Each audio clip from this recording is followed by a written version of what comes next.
Hola, muy buenos días a todas y a todos. Bienvenidos a estos foros virtuales, estas pláticas virtuales sobre el nuevo modelo laboral. Le damos la bienvenida a todas y a todos los que se conectan a estas pláticas y esperamos nos puedan seguir acompañando en todos los módulos que impartiremos. Están dirigidos especialmente hacia ustedes. Este año, 2020, comenzamos con capacitación en varias entidades federativas, acercándonos con los sectores obrero y patronal, los representantes sindicales, representantes de las empresas, áreas de recursos humanos, para compartir e intercambiar dudas y comentarios sobre el nuevo modelo laboral. Hemos visitado la Ciudad de México, Tlaxcala, Zacatecas, el Estado de México, Puebla, Baja California Sur. Sin embargo, a raíz de la emergencia sanitaria decretada por la Secretaría de Salud, hemos optado por estas nuevas dinámicas de capacitación, aprovechando las nuevas tecnologías que nos ofrece la modernidad. La dinámica de estos foros consiste básicamente en abordar en cada uno de los módulos un tema de interés sobre la reforma laboral, el cual pueda ser abordado por los funcionarios de la Secretaría del Trabajo que más vinculados han estado con el proceso de implementación. Estos módulos se transmiten en vivo y estarán de manera permanente para consulta de cualquier persona en cualquier momento, en cualquier lugar, en el micrositio reformalaboral.stps.gov.mx. Estaremos atendiendo todas las preguntas que puedan tener a través del chat y posteriormente podrán hacer todas las consultas al correo reforma.laboral@stps.gov.mx. Nos acompaña en este primer módulo relativo al nuevo modelo laboral, nada más y nada menos que la secretaria del Trabajo, Luisa María Alcalde Luján. Bienvenida, secretaria. Muy buenos días y con muchísimo gusto de que podamos utilizar estas vías de comunicación para poder aprovechar el tiempo y que podamos capacitarnos sobre todo cuáles son las nuevas realidades, cuáles son los nuevos derechos, qué va a suceder una vez que tengamos implementado este modelo laboral en todo el país. Tenemos varias dudas que nos han hecho llegar de manera previa a los representantes de los sindicatos y de las empresas, así como las que ustedes nos hagan a través del chat. Una de ellas, la más frecuente, secretaria, es ¿de dónde viene esta reforma laboral y por qué es tan importante para nuestro país? Yo creo que viene de una demanda histórica y de muchas luchas de mujeres y hombres que durante mucho tiempo lucharon por la democratización en el mundo del trabajo en nuestro país. Podemos recordar rostros y nombres que al final dieron este ejemplo de lo que significaba la libertad, lo que significaba la posibilidad de los trabajadores para organizarse. Y también un elemento importante, después vino la modificación de nuestra propia Constitución, donde se introdujo el voto personal libre, directo y secreto para las elecciones de los sindicatos.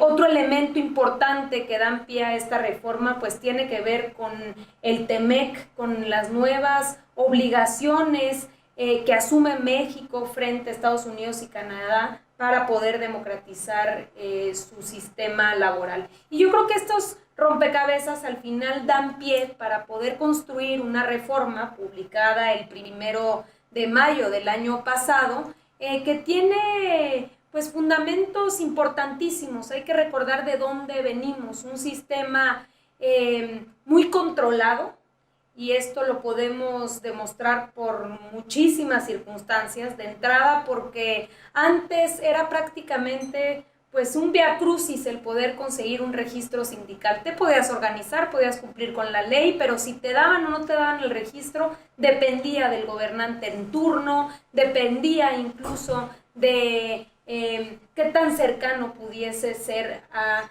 el poder. Por el otro lado, también recordemos que elecciones democráticas pues eran muy poco vistas. Solo apenas algunos sindicatos tenían dentro de sus estatutos el voto secreto. La enorme mayoría siempre vimos que se votaba a mano alzada o se votaba de manera indirecta a través de delegados.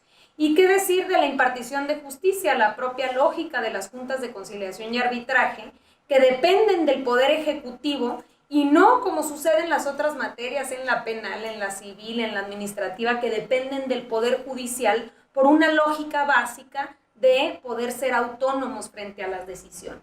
Entonces, en este sentido, y también en un contexto de mucha opacidad y de múltiples contratos de protección en nuestro país, es que esta reforma viene a darnos esperanza y a darnos aire para poder reconstruir los modelos laborales, y esto significa reconstruir la posibilidad de un diálogo real, auténtico, entre los empleadores y los trabajadores a través de los sindicatos y a través de los contratos colectivos. Muchas veces, si uno le pregunta, sobre todo a las nuevas generaciones, sobre si tienen o no contratos colectivos, pues casi te preguntan, ¿y eso con qué se come? Porque ya es poco visto. Y la idea es que podamos recuperar esa vía idónea, que siempre he dicho es el corazón de las relaciones laborales, porque a partir de los contratos colectivos, del poder en conjunto negociar con los empleadores, es que se abren posibilidades para mejorar salarios, para mejorar condiciones de trabajo y también, sin lugar a dudas, para dar mayor estabilidad y mejores niveles de productividad a las empresas. Entonces, esa es, yo creo que las bases sobre las cuales esta reforma se convierte en esa reforma tan importante y tan esencial para este momento.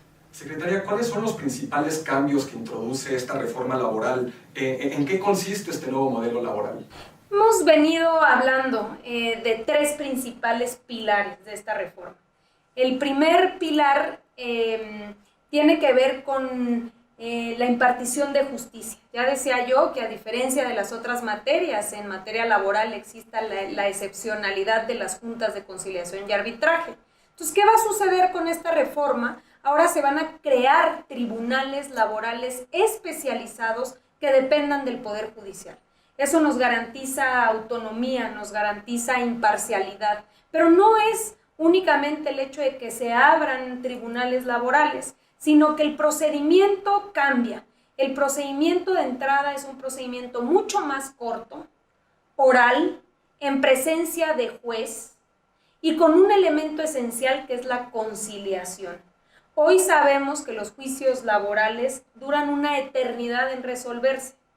Cualquiera que se haya visto frente a un conflicto sabe que muchas veces 3, 4, 5, incluso hasta más años en resolver, por ejemplo, un despido injustificado. Eso quiere decir que ni para los empleadores ni para los trabajadores o las trabajadoras la justicia es expedita y se tiene al alcance. En el nuevo modelo laboral decimos, no solamente es garantizar la imparcialidad de quien toma la determinación, quien juzga, sino también que ese procedimiento pueda ser muchísimo más corto para que pueda resolverse de manera más rápida.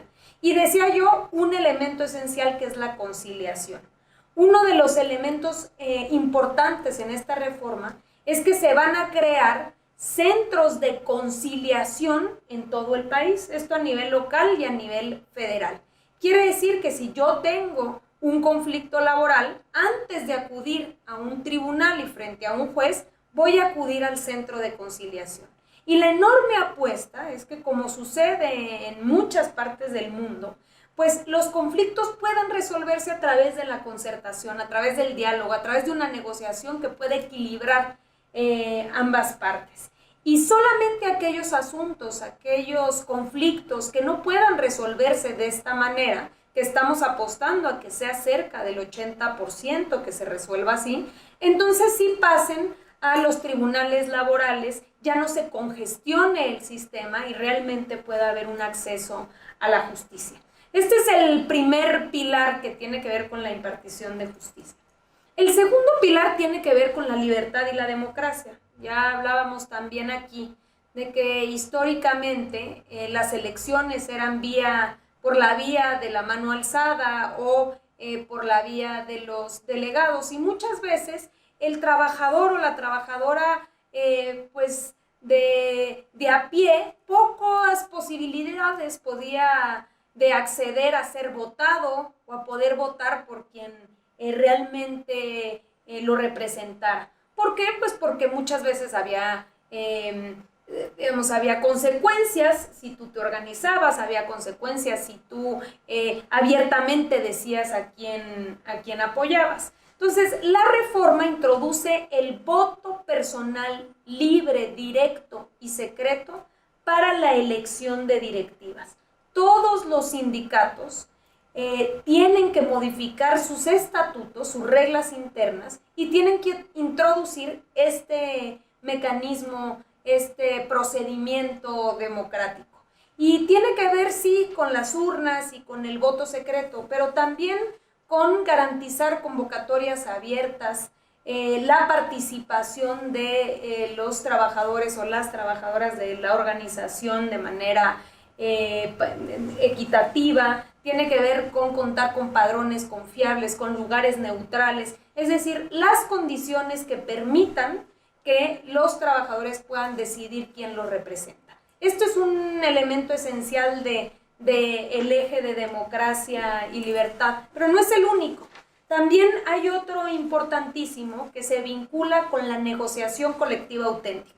También decía yo que parte esencial de esta reforma es rescatar la negociación colectiva como una vía idónea para mejorar las condiciones de trabajo.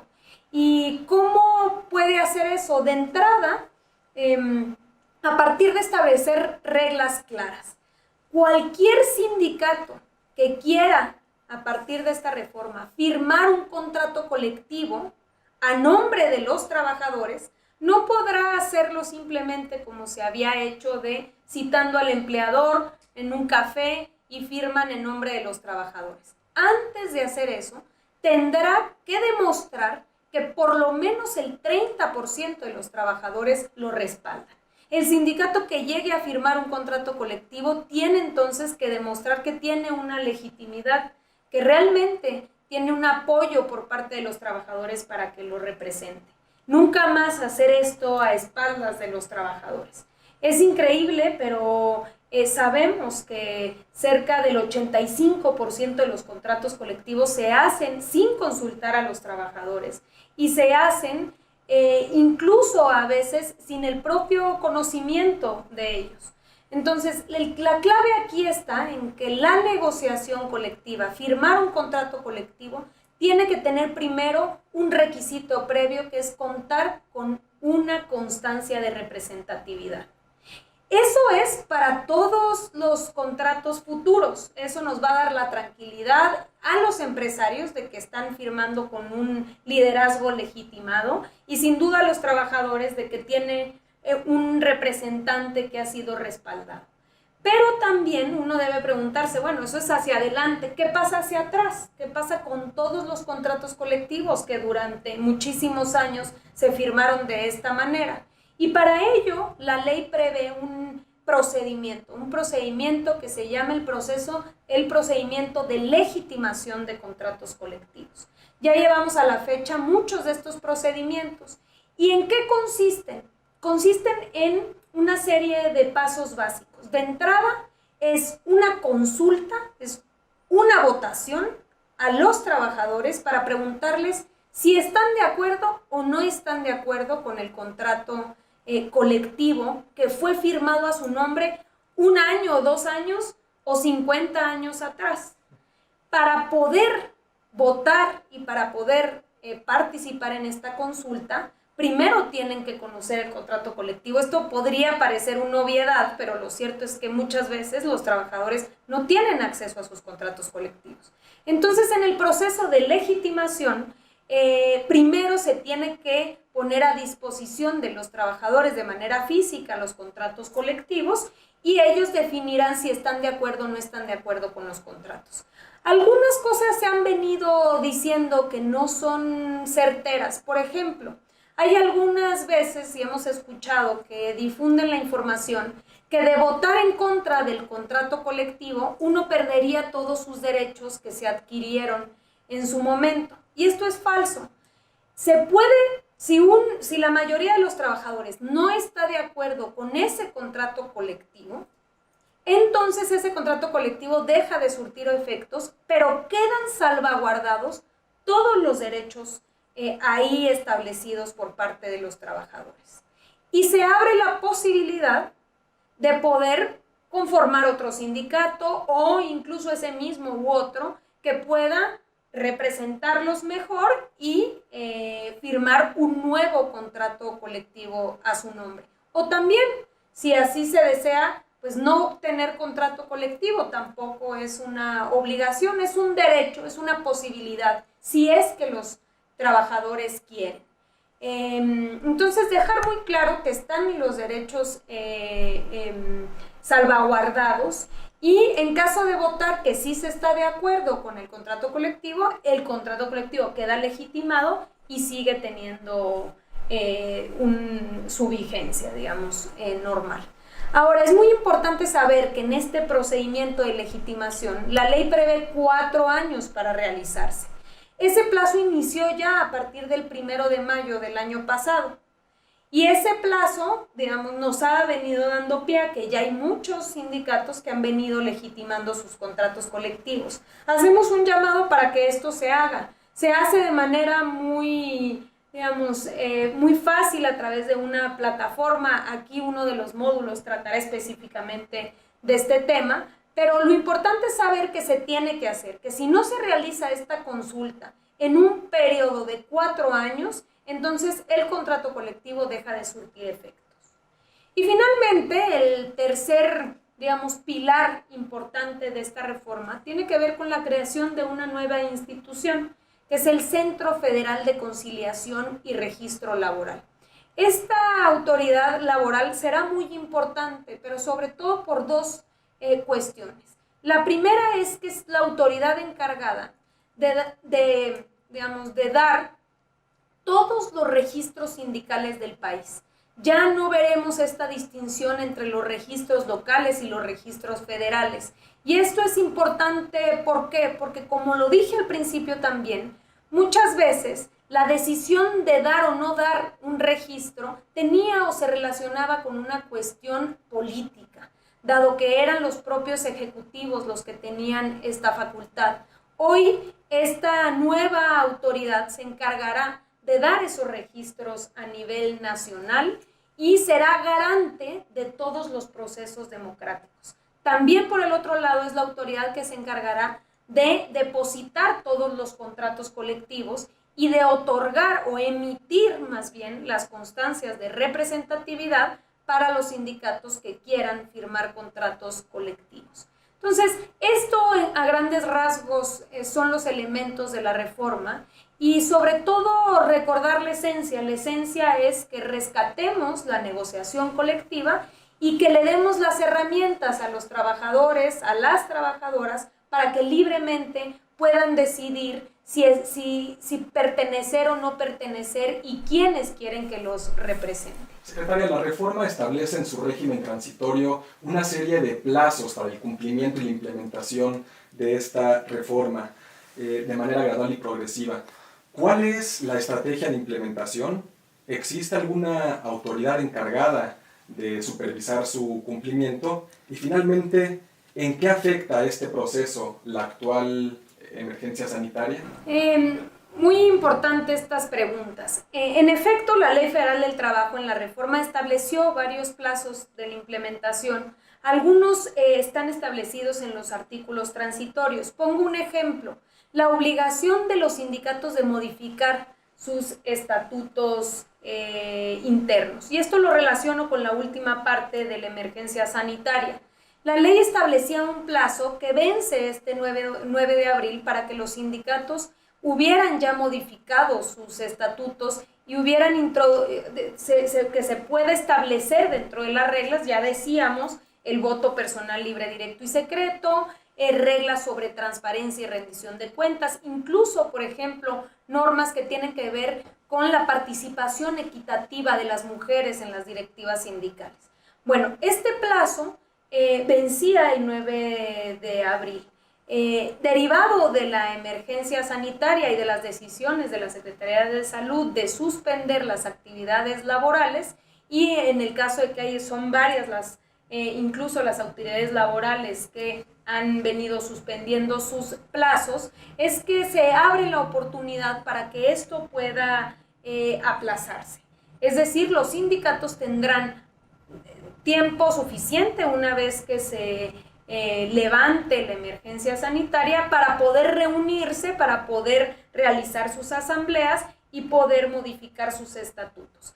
Ya hay que decirlo, hay muchos que lo han hecho, cerca del 85% de los sindicatos que tienen registro a nivel federal ya concluyeron esta actualización, pero todavía falta un esfuerzo en las entidades federativas. Entonces, una vez que hayamos salido de esta, que estoy segura que lo vamos a hacer y esperemos que muy pronto, entonces se va a dar un plazo, se va a establecer por parte de la autoridad laboral un plazo para que los sindicatos puedan retomar esta, obligación, este derecho que tienen los trabajadores y lo puedan introducir en sus estatutos. Por el otro lado, también se estableció dentro de la propia reforma una autoridad que ayuda a coordinar a las diferentes instituciones y poderes que participamos en la implementación. Ese es el Consejo de Coordinación para implementar la reforma laboral, donde participa el Poder Judicial, donde participan la CONAGO, donde participa la CONACETRA, que son todos los secretarios de trabajo, donde participa, claro, la Secretaría del Trabajo. Y en este ámbito de competencia es que se ha determinado ya un plan de implementación que se sostiene hasta el día de hoy. ¿Cuál es ese plan de implementación? Es en 3 etapas. ¿Cómo vamos a ir viendo esto? En la primera etapa, 10 entidades federativas van a implementar el modelo laboral y eso es este año. Todavía, estamos con todos los esfuerzos echados hacia adelante para poder estar en condiciones del 1 de octubre abrir las puertas de los tribunales laborales, abrir las puertas del Centro de Conciliación y Registro Laboral, de los centros de conciliación e implementar el modelo en 10 entidades federativas. En una segunda etapa, el próximo año, igualmente el 1 de octubre del próximo año, veremos implementado el modelo en 11 entidades más para concluir en la tercera etapa en 2021, el 1 de mayo de 2021, para poderlo implementar en los 11 estados restantes, de manera tal que para entonces tendremos implementado el modelo laboral en todo el territorio nacional. Secretaria, ¿qué recomendaciones les podría dar a los que están siguiendo esta transmisión para poder seguir avanzando en esta implementación durante la actual emergencia sanitaria? Yo creo que podemos aprovechar mucho el tiempo, siempre desde sus casas. Hoy me parece que el llamado del Consejo de Salubridad y de las autoridades sanitarias es clara. Es momento de estar en casa, pero desde casa podemos hacer mucho y podemos capacitarnos y podemos adelantar varios procesos que se pueden hacer a distancia. Este es un ejemplo de ello, poder estar actualizándonos sobre qué significa esta reforma, cómo podemos capacitarnos, y aquí es un espacio en el que habrá varios cursos cada semana, ¿no? Talleres virtuales que podemos ir dando seguimiento y también, sin lugar a dudas, con toda la posibilidad de ir planteando dudas, porque nosotros también desde nuestras casas estaremos dando seguimiento y dando respuesta a todas estas dudas. Entonces, es momento sí de estar en casa, pero también es un momento de poder aprovechar el tiempo que a veces no se nos da por las actividades cotidianas, de poder capacitarnos, porque la clave de esta reforma, como es un cambio de cultura, no es nada más un cambio de normas, pues justamente tiene que ver con repensar las relaciones laborales y poder capacitarnos y poder estar muy actualizados sobre la nueva normatividad. Muchas gracias, secretaria, y muchas gracias a todas y a todos ustedes que han estado siguiendo esta transmisión. Los esperamos el próximo lunes 13 de abril a las 11 de la mañana con el segundo módulo, Libertad Sindical y Negociación Colectiva Auténtica, a cargo del subsecretario del Trabajo, Alfredo Domínguez Marrufo. Estos módulos, les recordamos, van a estar de manera permanente en el micrositio de la Reforma Laboral para que los consulten en cualquier momento y en cualquier lugar. Seguimos recibiendo todas sus dudas y todos sus comentarios al correo electrónico reforma.laboral@stps.gov.mx. Muchas gracias.